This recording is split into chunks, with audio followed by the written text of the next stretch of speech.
Who am I? Well, that's an interesting question. And I believe if a person will start to study that and look for the answer, they'll find it. See, I think we live simultaneously on three planes of understanding. We're spiritual creatures, we have an intellect, and we live in physical bodies. Okay. But because we lack awareness or understanding of who we are, we're totally locked into a physical world, and we let things outside of us control us.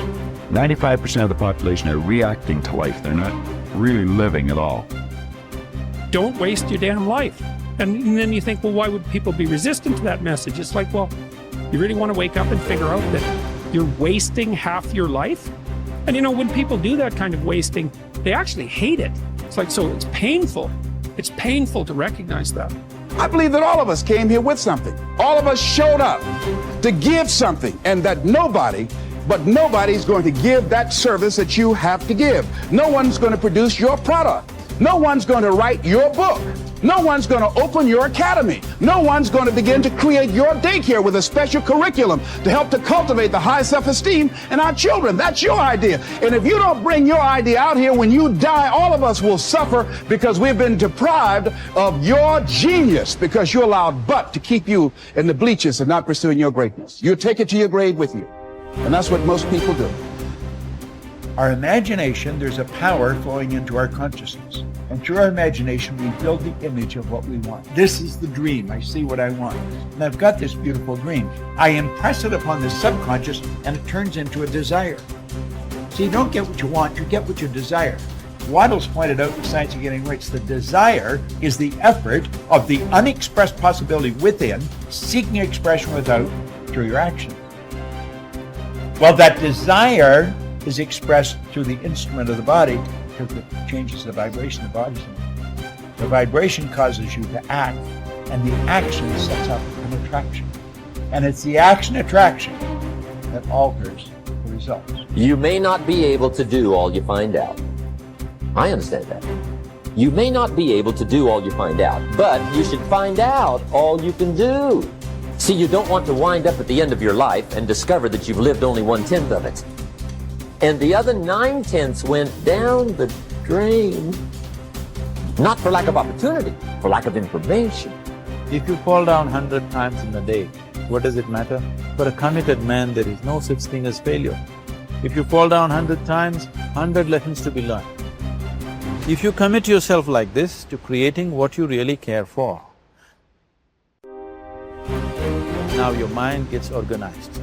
Once your mind gets organized, the way you think is the way you feel, your emotion will get organized. Once your thought and emotion is organized, your energies will get organized in the same direction. Once your thought, emotion and energies are organized, your very body will get organized. Once all these four are organized in one direction, your ability to create and manifest what you want is phenomenal. You are the creator in many ways. Often I begin a seminar with a little exercise. I ask the audience, how many people here would like to double their incomes? Almost everyone smiles and raises their hands. I then ask, how many people here would like to lose weight, get out of debt, achieve financial independence? Again, everyone smiles, some people cheer, and they all raise their hands.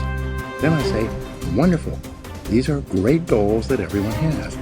We all want to make more money, spend more time with our families, be fit and trim, and achieve financial independence. Not only do we all want the same things, but we all know what we have to do to achieve them.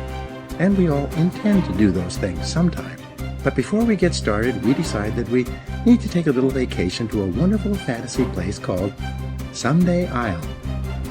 We say that, someday I'll read that book. Someday I'll start that exercise program. Someday I'll upgrade my skills and earn more money.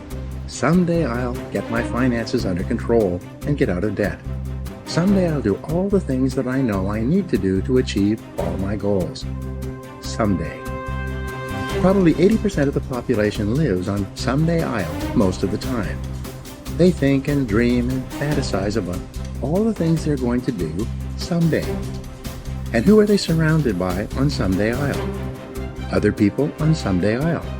And what is the chief topic of conversation on Someday I'll? Excuses. They all sit around and swap excuses for being on the island. Why are you here? They ask each other. And, not surprisingly, their excuses are largely the same.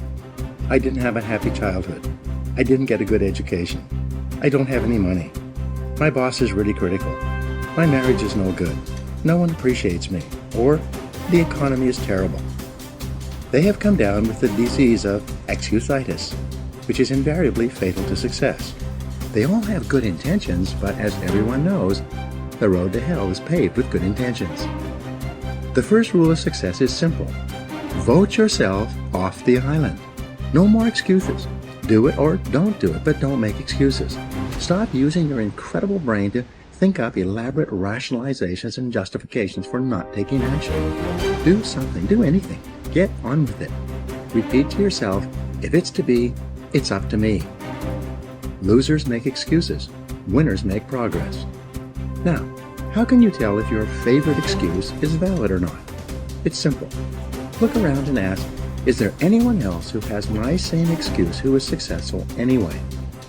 When you ask this question, if you're honest, you'll have to admit that there are thousands and even millions of people who've had it far worse than you, who have gone on to do wonderful things with their lives. And what thousands and millions of other people have done, you can do as well, if you try. It's been said that if people put as much energy into achieving their goal as they spend making up excuses for failure, they would actually surprise themselves. But first, you have to vote yourself off the island. Here's how to really cash in on this year. Number one, get serious. Life is serious. We call it life or death. Somebody asked me one time if I had a good description of life. I said, yes, I think I've got a good one.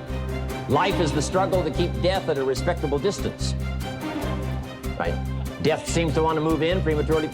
If you want to live a good, long, flourishing life, you got to push back. You can't just give in. You got to push back. And we're dealing with some serious matters here. So we can't just, tell the latest 10 jokes and just go home. We're not here to entertain. We're here to instruct. We're here to grow. We're here to learn. We're here to get the best we possibly can. Serious. Life is serious. The future is serious. One ancient novelist said, these are the best of times and these are the worst of times. And for some of those who came across this platform at the extravaganza, $1 million a year incomes, for them, it's the best of times. But I want you to know that while they're getting the diamonds and the millions, there are a lot of people around the world, for them, it is the worst of times. The best of times and the worst of times. That's called serious matter. How come such a difference from those who can reach such incredible heights and those who haven't yet found the answers for their life and their health and their future? We just have to ponder that and let that give us a note of seriousness, a note of seriousness. It's serious whether you win or lose. It's serious whether you succeed or fail. It's serious whether you've got a good future carved out for yourself or you do not have. These are serious matters. Matters of the heart are serious. Matters of income are serious. Matters of supporting your family, serious. See what you can do, touch the lives of as many people as you can possibly touch. Number one was get serious. Here's number two, get smart. That's what these journals are for. That's what pad and pencil's for. That's what taking notes is for. See if you can't increase your ability to comprehend ideas, information that can be life-transforming. Don't miss the opportunity to learn. Take a good key phrase home, use it in your training. Don't be lazy in learning. Don't be casual in learning. Develop a whole new intensity for the 90s that you're not going to miss the information. You're not going to miss the stories. You're not going to miss the details. Get smart. Here's a couple of parts to it. Number one, your own personal experience. Right? If you've had a bad week, just sit down and ponder that for a while. Study it. See if you can't pick up some ideas from a poor week and then make a better week. Okay? Learn from your own experiences. One way to learn to do it right is do it wrong. And that's one way to learn to do it right. Do it wrong. Now the key is don't let it take too long. If you've done it wrong for a year, we suggest that's long enough. You don't need another year just to prove a point. No, 1 year is enough. Learn from your own experience. Try as hard as you wish, you cannot be happy unless you believe in yourself.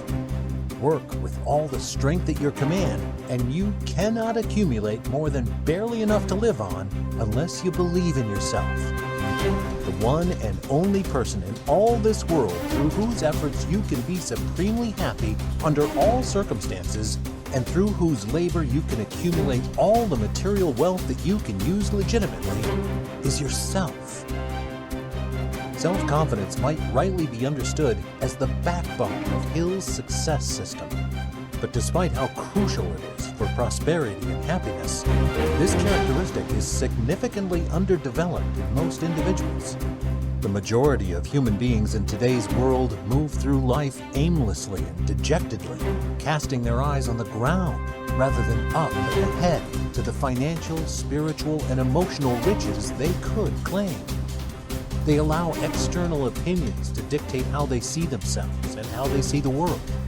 Their passivity permits negative thoughts to infiltrate their subconscious mind, which then undermines them by working to translate those dominating ideas into reality. As a result, people without self-confidence drift through life, endlessly dissatisfied with their circumstances and using this unrest as an alibi for their poor self-regard. The time for self-doubt and self-criticism is over. Your faith in yourself and your ability to attain your chief desire make the difference between your success and failure. Hanging in the balance are your emotional and financial security. Today, this very minute, you begin a journey of discovering, acknowledging, and sharing your strengths so that you can retain the energy and motivation you need to achieve your goals. With a strong sense of self-worth, no amount of poverty can keep you from success. Confidence is a state of mind necessary to succeed, and the starting point of developing self-confidence is definiteness of purpose. When you recognize that you are not powerless to change your circumstances, that regardless of your material resources, you have a priceless asset in your thoughts that can be directed toward achieving exactly what you want in life, your motivation and your ability to accomplish more in life will greatly improve. You will realize that you, not anyone or anything else, are the master of your fate and the captain of your soul. Something unpleasant happens to you during the day. Go to the mirror and say, "I love you anyway." Because events come and go, but the love that you have for yourself can be constant. And it is the most important quality you possess in your life. If something wonderful happens, go to the mirror and say thank you. Acknowledge yourself for creating this wonderful experience. You can forgive in the mirror too. Forgive yourself and forgive others. You can talk to other people in the mirror, especially when you're afraid to talk to them in person. You can clean up old issues with people, parents, bosses, doctors, children, lovers. You can say all sorts of things that you would be afraid to say otherwise. And remember to end by asking them for their love and approval, because that is what you really want. People who have problems loving themselves are almost always people who are not willing to forgive, because not forgiving shuts the door to the heart. When we forgive and let go, not only does a huge weight drop off our shoulders, but the doorway to our own self-love opens up. People will say, "Oh, such a load is dropped off." Well, of course it has, because we've been carrying this burden forever. Dr. John Harrison states that forgiveness of both the self and the parents, coupled with the release of past hurts, cures more illness than any antibiotic ever could. It takes a lot to make children stop loving their parents, but when they do, it takes even more for them to forgive them. When we won't forgive, when we won't let go, we're binding ourselves to the past. And when we are stuck in the past, we cannot live in present time. And if we are not living in the present, how can we create our glorious future? Old garbage from the past just creates more garbage for the future.